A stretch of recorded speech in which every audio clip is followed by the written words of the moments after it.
All right, welcome back, adventurers. I'm Chad. This is Gamer for Fun channel. You're going to be riding along Dixie Flatline style as I play Eye of the Beholder. It's not Eye of the Beholder. Well, I guess technically it's Volume 1. Even back before they had the sequels released, they called it Volume 1.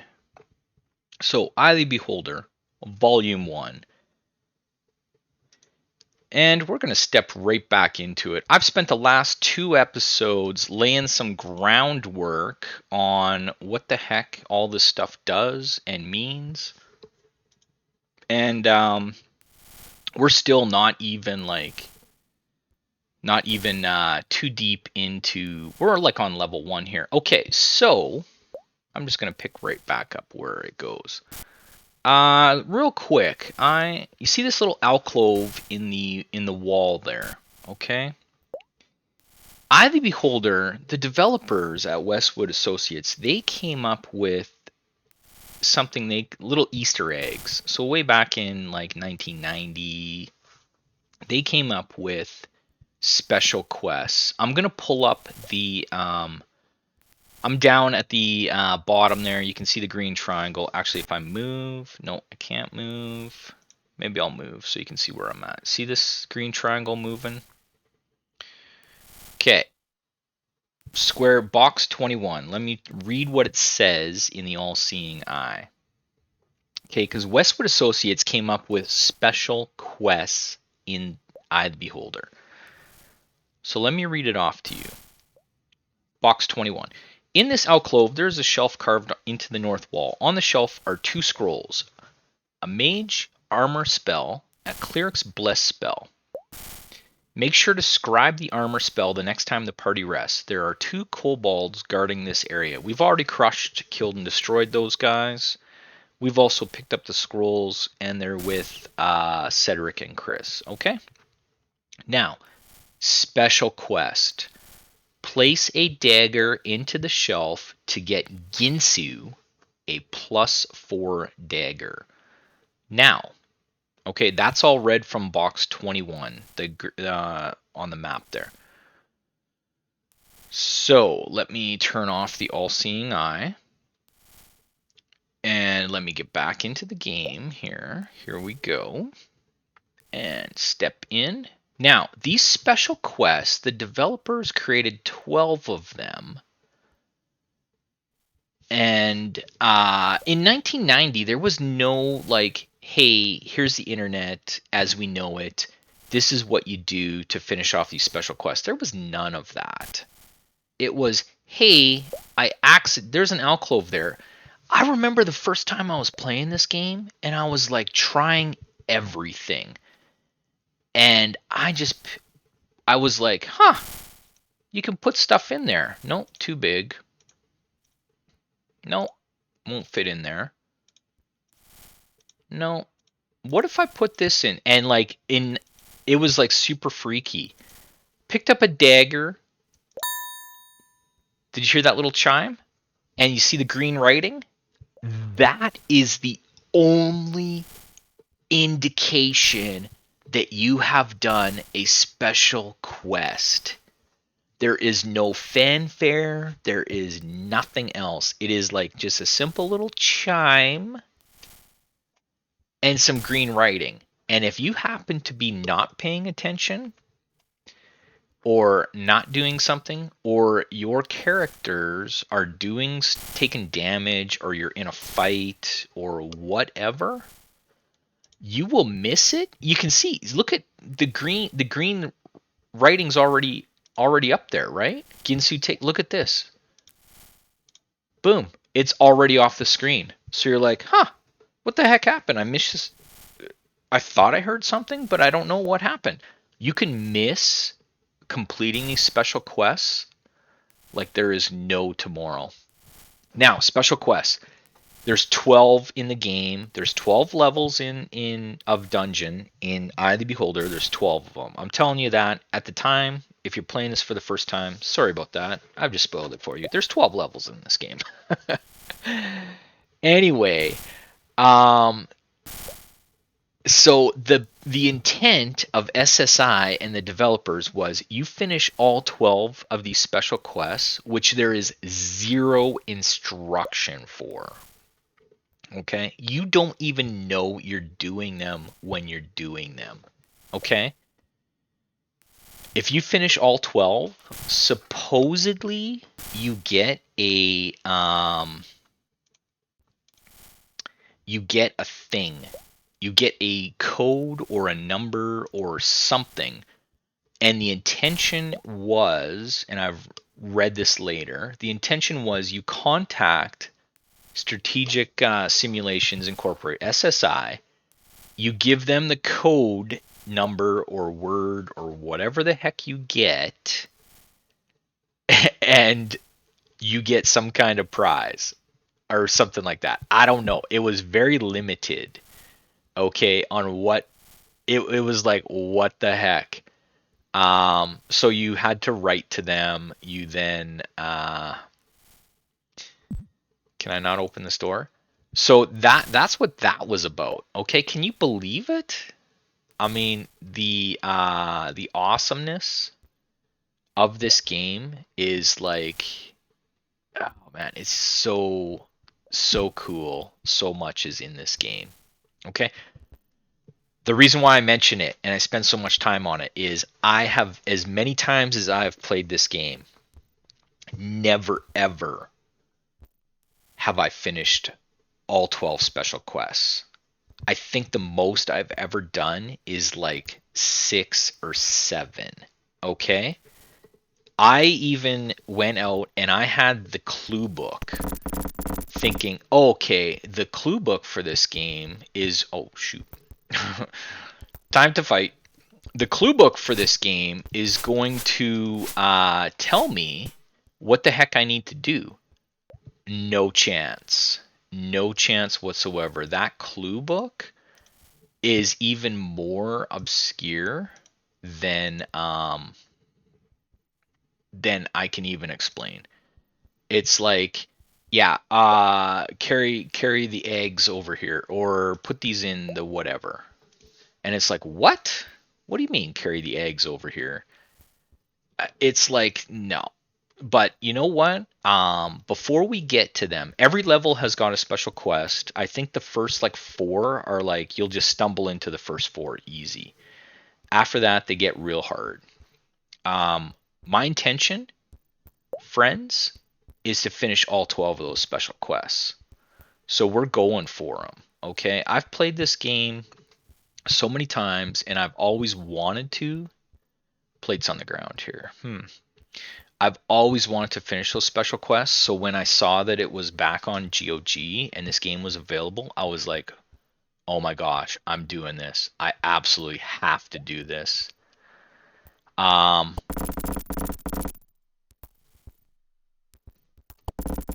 Interesting. So that is part of the reason why I am going so hard into this game. Okay. I think that leads out. So let's just check this out. Can I? Okay, that plate stays open. Good. Okay, button here probably closes the door there. So, oh, Cobalt. Did he spot me? No. This game is so cool. Like, I can see them. They can probably see me. But way back in 1991, I don't know what the deal was. It was like, nope, they just walk this line and that's it. So what I'm going to do is called the Eye of the Beholder sidestep, which is I face the direction I want to go. I then run up and I charge and hit these guys from the side, okay? So check this out here. I'm ready. I'm going to slide over. Chop. Wait till they get in front. Chop. Chop. Chop. Punch. Punch, kick. Whatever. And I actually think that was all of them. Okay.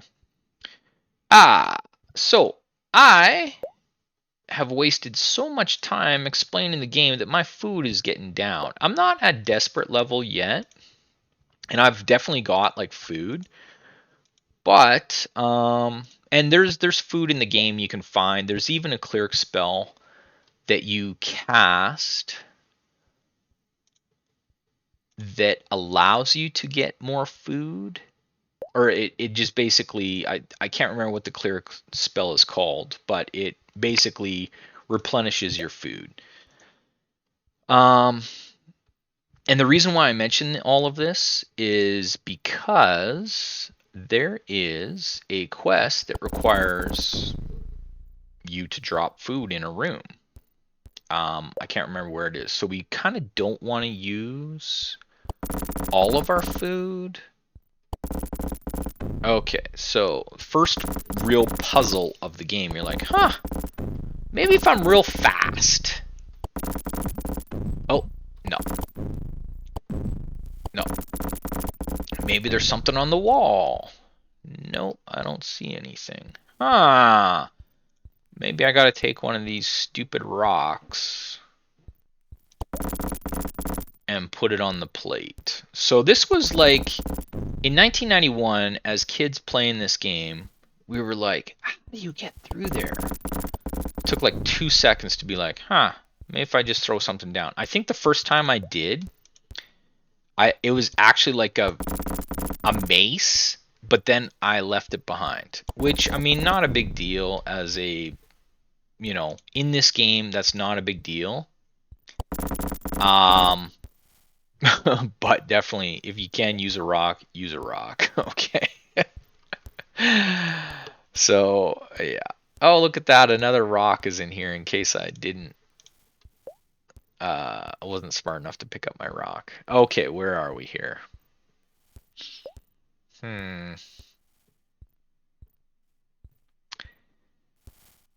Where the heck? Which way are we going?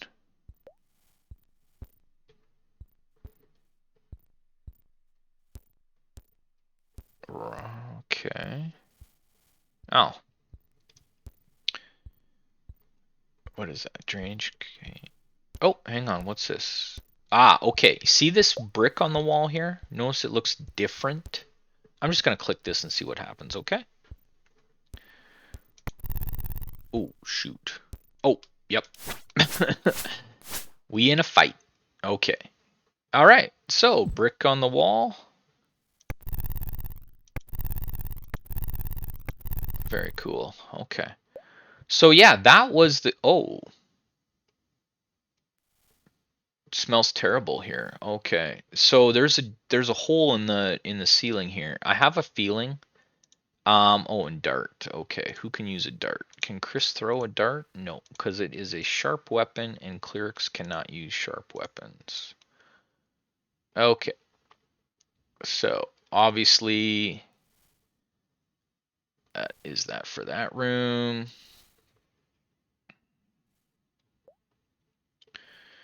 And, oh, another thing on the wall here.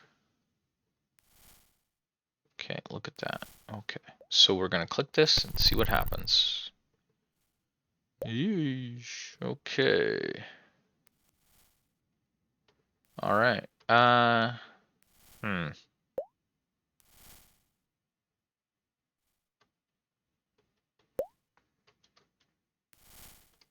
was something over here. Oh, yeah. Okay, let's do this. Let's rumble in. As you can see, there's a lot to the Beholder. If you are familiar with the game, you're like, oh man, you haven't even talked about this, you haven't even talked about that. You're right, I'll get to it. But I haven't talked about it. What I'm talking about, I don't know at the moment yet. To be quite honest. There's just a lot in this game. The reason why I'm not throwing these weapons is I'm just like, I've always been lazy in this game about picking stuff up after I've thrown it. So I really don't like throwing weapons. Arrow taking. Oh, shoot. Okay. Let's charge in. So if I can avoid it, then I don't generally throw stuff. And on these early levels, the rune is unrecognizable. I probably need to go. Oh man, I didn't even see him. Oh, I just kind of heard him there. Whew, that was a close one. I just kind of will throw the arrow in the quiver. Otherwise, it takes up an inventory space. Yeah. So I don't throw. Generally, I don't throw the back stuff unless it's like, oh shoot, stuff is happening. Shield taken. Okay, who could use that? My good friend, little Brian here, could use a shield. Does it lower his armor class? AC 4. Okay, so AC 4. If I take it away, AC 5. Okay, yeah, I haven't even talked about THAC0, haven't even talked about AC, haven't even talked about any of that stuff. If you're a avid AD&D player, then you're probably like pulling your hair out because I haven't talked about any of this stuff. This is where the auto mapping comes in handy. So, and actually, let me pull it up here. The reason why I'm not even bothering with any of that stuff there, let me just pull up the old map here. Get back to the game. You can see that I using the auto map. This is where we were just at. I'm running back here. This is where I almost got crushed by those slugs. Right here, the shield was over. I think the shield was here. Maybe? The shield was in this room, right? Either way. Let me just read what 19 says, which is the plate on the pressure plate. There's an arrow in the southwest corner. Place any item on the pressure plate in front of the door, then push the button on the east wall. This causes the door to stay open. Behind the door is a ladder leading down to level 2, location 1. Okay. Easy enough. I will take the all-seeing eye off. There we go. So if I step on the pressure plate, door closes. And I'm like, oh man. I push the button, pressure plate opens. Then I'm like, oh, perfect. And I walk over here. Oh man. Okay, so the plan is, remember there was an extra rock.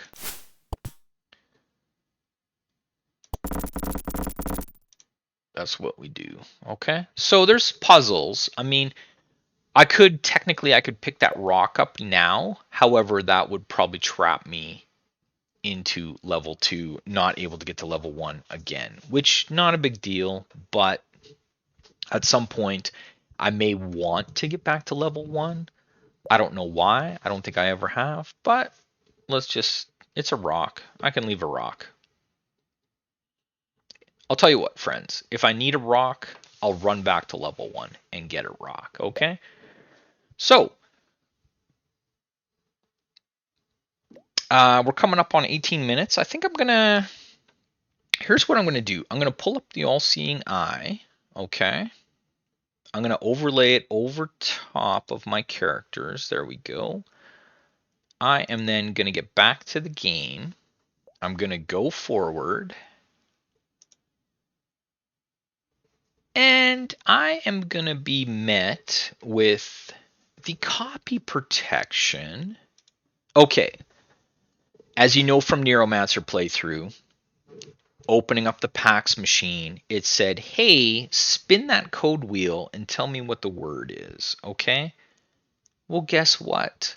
Back in the late 90s, early 90s, late 80s, copy protection for these games was, hey, open up the manual, find this word, tell me what this word is. So at this point, you're flipping through the book, you're finding the symbol with the shield on it on the page, and you find line 5, you enter word 1, and it is... Uh-oh. What did I do here? Oh man, I did a classic IT blunder. I didn't know what screen I was on, and I just started typing. For all I know, I started streaming this. So, Chad is rad. Okay. That is the code word. And we are going to hit enter, and boom. Level 2. All right, we're on level 2. I'm moving around. You can see the auto mapping. Oh, there's a key on the ground. Ladder I just came through. Now, okay, real quick. If I actually go back up, okay, again, you're like, oh, you just went to level 2. Why is level 2 down? Because you're in a dungeon. So level 2 in a dungeon is actually down. Okay? I'm surprised it didn't ask me for another code word. What I was getting at about code words is the reason why you play it on GOG or Steam, the enhanced versions, is that copy protection has been stripped out. It's still there, but you can type anything you want and you get through, which is a godsend, which is also why I'm playing it in the DOS box and not trying to spark up my Amiga to play this game. Okay. I actually don't even have a functioning Amiga, to tell you the truth. I'm going to pick up the old silver key. I will give it to Chris for safekeeping. I will promptly forget that it's there. I will then get over to the all-seeing eye, and I will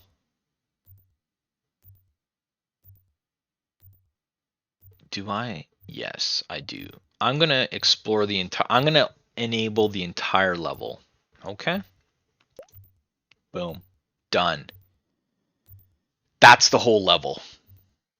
Okay, quite large. Again, if you're gonna play through this game, um, just play through it. Man, I should probably put a spoiler.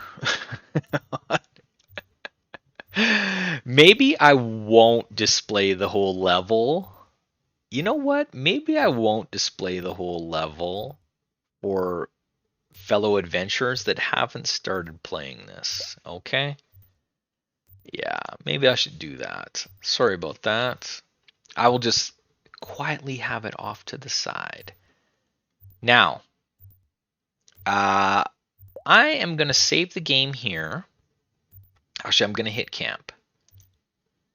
I am going to memorize spells. Actually, what I'm going to do is I'm going to scribe scrolls. I only have one magic user, mage.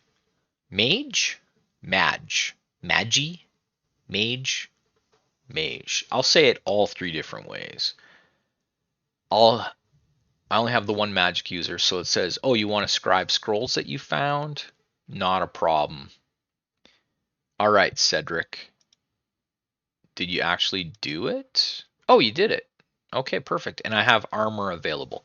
Now, I like how the game says if you're playing Advanced Dungeons and Dragons, you've got the manual. We explain what this spell does in the manual.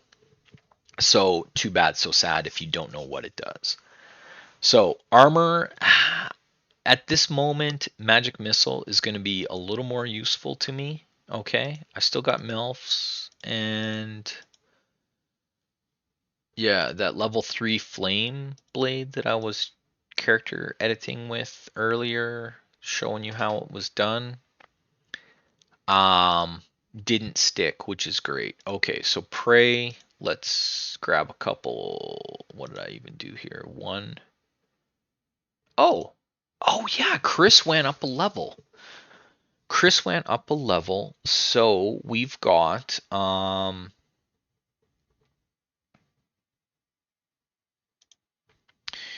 access to additional spells. Look at that. You know what? I better start grabbing slow poison. Okay, and did my man Cedric go up a level? Oh, he did. He went up a cleric level. So he's got access. So you know what? I think maybe I'm going to grab my slow poisons from Cedric. Cedric will be my guy that heals. Shoot. Except he does not have. Okay. Change of plans. You are going to be the old aide. And Chris, who has her holy symbol there all the time. We're going to clear these out, and we're going to add slow poison here. Okay. So Chris will be my healer. You know what? Let's do that. Let's go cure light wounds. Maybe a bless. Sure. So Chris will be my healer. And I mean, they all are. I mean, a cleric is a healer, obviously, but Cedric is going to, once he burns through these, we'll grab, actually, doesn't even have to burn through them. I can just clear them. He'll be my protection from evil, and actually, yeah. Actually, let's do this. There we go. All right. Better. Now, let's rest. Will your healer? Yeah, heck yeah, they will. So if you do this, you basically sit there and you sit there until your healers have fully healed your entire party. Okay. So if you have monsters in the area, I think it even tells you, hey, you can't rest here. Or if you do have monsters in the area, they will attack and you get interrupted. And you are immediately thrust into battle. Not fun. Okay, so I've done enough talking, enough explaining. I am going to get into camp. I think I am going to put the numbers on. Okay. And we're going to get ready to, yeah. I'm going to save the game and cut her here. So, I'm Chad. This is Gamer for Fun. We're playing on the Beholder, the Fantasy Role-Playing Saga, Volume 1, a Legend series. Developed by Westwood Associates for SSI, Strategic Simulations Incorporated. And TSR is in there as well. I'm not going to go into the details of those companies. However, especially now in January of 2023, there is some serious controversy for Wizards of the Coast at the moment. I'm not political in any means, or at least I try not to be, so I'm not getting into any of that details. Look it up if you get a chance. Instead, I'm going to say, if you're going to look anything up, look up the fact that Eye of the Beholder has been ported to the Commodore 64. There's the screen right there. Ported to the Commodore 64, believe it or not. So look that up. The website is eotb64.com. Check that out. That is crazy awesome that the game has been ported to the Commodore 64. Definitely show those developers a lot of support if you can. If you're into old gaming, and that would be fantastic to see that actually come to light. More widespread. It's out there, but as far as I know, it's cartridge based, which might limit production. I'm not sure exactly what stage it's at. If you're interested, check that out. In the meantime, I'm Chad. This is Gamer for Fun. You've been riding along Dixie Flatline style as I stumble through the first level of Eye of the Beholder, finally ready to pick up some steam. We'll see you again real soon.